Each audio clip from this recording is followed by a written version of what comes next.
Ölmüşmüşler, böyle bunlardı. Ben yürümüştü, ben bize saçam.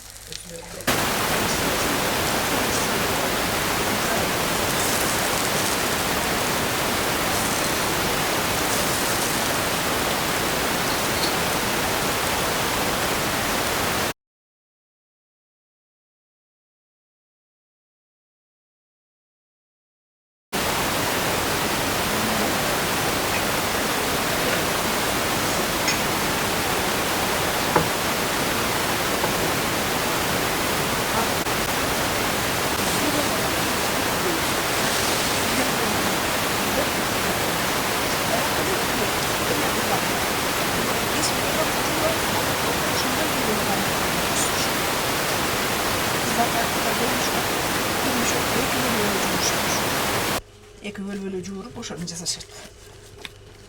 Ne oldu? İğne gelip bunu. İğne gelgenden giyinirle.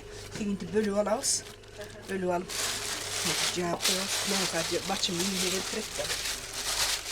Bölü alı öyle ama bölüğünde diye kapar öyle caya başlaşıp. İğne gelgenden giyinirle.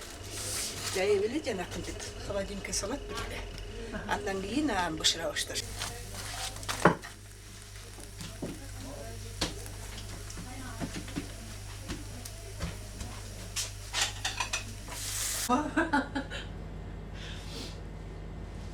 Фрукты, там вот это все, крыса, вот так вот прям.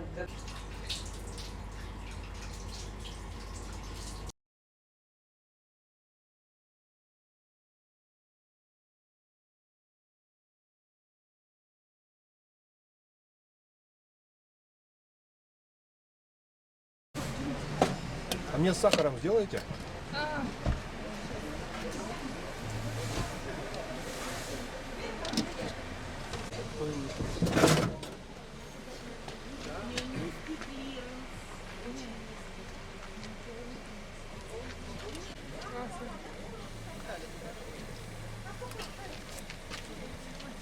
Да, спасибо.